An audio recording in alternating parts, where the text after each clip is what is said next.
custos da loita contra a vespa velutina, Marian Ferreira.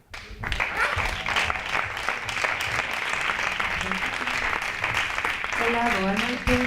Tentarei adecuarme aos 10 minutos, que xa estamos moi tarde. Ben, eu vou vos falar dos custos asociados á loita contra a vespa velutina centrada no sector apícola. Por que o centro no sector apícola? Bueno, o centro no sector apícola porque igual, en principio, pensamos que é un sector de pouca importancia estritamente económica, pero ten moita importancia por varias cuestións. É unha actividade complementaria moi importante en todo o territorio galego, hai apiarios repartidos por todo o territorio, e ademais as abellas cumplen outras funcións moi importantes como son a polinización, a conservación do medio ou o mantemento da biodiversidade. Ben, para que vos fagades unha idea en que situación nos atopábamos cando empezamos o estudo, o mapa da vosa esquerda está en negro a localización dos apiarios de Galicia. Vedes que están por toda a provincia da Coruña. Que collamos a provincia da Coruña é porque este proxecto se desenvolveu dentro do convenio coa Deputación da Coruña, que xa vos comentou o compañeiro anterior, entón esa é a área de estudio. E en vermello podedes ver o número de niños que estaban detectados no ano 2017. Solo son o número de niños que están subidos á aplicación da administración. Ou seja, que está infravalorado. Realmente hai moitos máis niños de vespa velutina.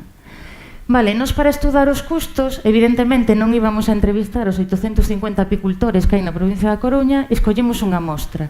E no mapa da vosa dereita podedes observar onde estaban situadas esas explotacións que entrevistamos. Ben, o primeiro resultado que tivemos foi a identificación deses custos que sufren esas explotacións. Ao principio da táboa tedes todos os métodos de loita que utilizan as persoas apicultoras para loitar contra a velutina, que como ben vos dixo Feas antes, están sen testar. Realmente non temos garantía de que sexan efectivos. Como vedes, un dos métodos de loita máis empregados por todas as explotacións son o trampeo, o famoso trampeo. Pero bueno, como empezamos facendo as enquisas preguntando desde o ano 2015, daquela tamén había moito custo en formación, porque a xente quería saber a que se enfrontaba. Pero tamén temos custos asociados á presenza da vespa, que non son métodos de loita. Que haxa vespas diante das colmeas provoca que as abellas non saian a traballar e, polo tanto, tamén ten unha influencia nesa produción de mel. Ben, dicirvos que cando se calcula un custo, non só se calcula o material que gasta, non só se calcula canto lles custa unha trampa ou a traínto, as demais cousas que usan. Tamén hai que calcular o tempo que empregan neses métodos de loita. Porque ese tempo podían estar dedicando a outras actividades, incluso actividades que teñen que ver coa produción, que terían unha mellor xestión da súa explotación. Pero tamén, se esas persoas apicultoras, porque a maioría da apicultura en Galicia é aficionada, non é profesional, non puderan realizar eses traballos, terían que pagarlle a alguén para que o realizara. Por eso, nos custos que ides ver, tedes que ter en conta que está o material, pero tamén o tempo. Ben, para o ano 2016, despois desa enquisa a 87 explotacións que fixemos, saíunos que gastaban 67.800 euros esas 87 explotacións. Invertiron eses cartos, materiais e tempo, na loita contra a velutina, que nos dá unha media de 652 ou 900 euros por explotación nese ano, e que representa o 21% do valor da produción media de mel. Isto é para que vos fagades unha idea o esforzo que están facendo os apicultores para loitar contra a vespa. Ben, tamén tentamos valorar as perdas de produción no valor da produción asociados á vespa. Aquí o tivemos moito máis difícil e non fomos capaces. É certo que detectamos perdas de produción entre o ano 2015 e 2016, entre un 7 e un 20%, pero esas perdas de produción é multifactorial. Non só é debida á presenza da vespa, tamén teñen que ver as condicións meteorolóxicas, son anos que houve moito problema coa seca e foron malos para a apicultura, teñen que ver coa presenza de outros patóxenos como a varroa, que tamén teñen moita influencia.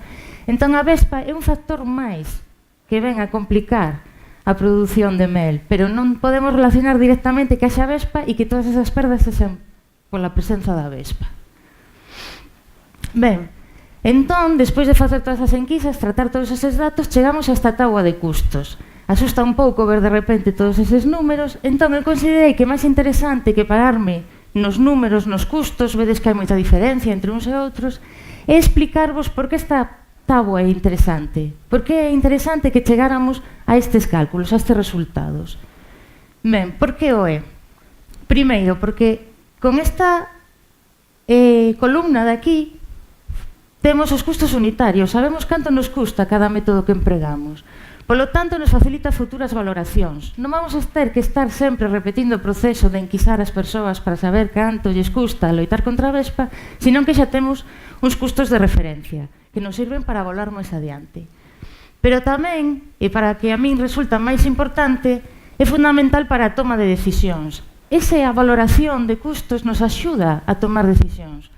As persoas apicultoras, porque cando van a aplicar métodos de loita contra a vespa, aparte de coñecer a súa efectividade, que agora mesmo non é que a coñezan demasiado, outro factor, outro criterio de decisión é canto lles vai custar aplicar ese método. Porque según o que lles custe e o beneficio que obteñan con ese método, lles pode interesar aplicalo ou non. Se lles vai custar máis que o mel que van producir, igual non lles interesa. Pero tamén é importante na toma de decisións para a administración e, polo tanto, para toda a sociedade. No caso de que se elaborara un hipotético plan de loita contra a vespa velutina, saber canto nos custa a loita contra a vespa sirve para que a administración poda decidir que medidas levar a cabo e cales non, e que beneficios obtería levando a cabo esas medidas.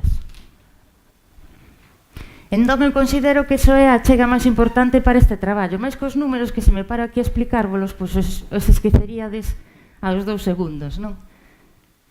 Ben, isto é o que fixemos ata o momento, pero esta investigación abriu uns moitos novos camiños, porque cando estábamos intentando averiguar canto lles custaba as persoas apicultoras a loita contra a vespa, descubrimos que había moitas outras cousas que non se sabían e que probablemente houvese que coñecer primeiro. Algúnas xa vos las comentou antes feas, pero, bueno, primeira delas, importante. Non coñecemos ben como se comporta aquí a vespa. Estamos tomando como referencia ciclos biolóxicos ou comportamentos de outros países. E nós temos detectado no traballo de campo que hai que comprobar se é certo que a vespa está tendo comportamentos que son diferentes. Entón, habería que saber exactamente como se comporta aquí a vespa velutina, para saber canto tempo ataca as abellas, en que épocas, baixo que rangos. Fundamental tamén, a testaxe dos métodos de loita.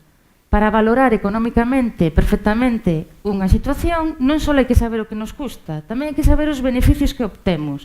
Se sabemos o custo máis os beneficios que obtemos, podemos saber se estamos facendo ben aplicando esos métodos ou non. Pode ser outro criterio de elección. E agora mesmo non está moi claro que os métodos que se están empregando sexan realmente efectivos. Ben, como vos dixo, o noso traballo se fundamentou no sector apícola, pero tamén, como xa vos comentaron na charla anterior, hai outros sectores afectados. A vespa velutina caza abellas para darlle de comer ás larvas, pero as vespas adultas comen hidratos de carbono, como calquera vespa.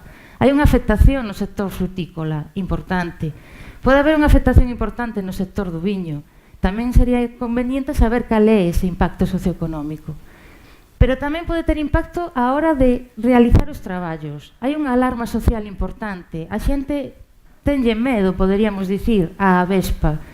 Están habendo bastantes accidentes con xente que está rozando en determinadas zonas. E hai xente que xa está empezando a negarse, entre comillas, a realizar eses traballos. Iso tamén é un impacto en determinados sectores. E despois, a parte do impacto que a vespa pode ter en sectores productivos, que é interesante coñecer, evidentemente, como especie invasora que é, tamén ten un impacto xeral sobre o medio, que tamén descoñecemos. Isto sería unha investigación a longo prazo, evidentemente. Como está afectando a presencia da vespa aos nosos ecosistemas? Que relación está tendo con outras vespas, como, por exemplo, a vespa cabro? Entón, consideramos que, aparte dos resultados aos que chegamos, que son eses custos que poden axudar na toma de decisións, sería interesante continuar na investigación para solventar todos estes problemas. E quixen ser breve, porque xa íbamos tarde, e conseguino. Entón, moitas grazas pola atención.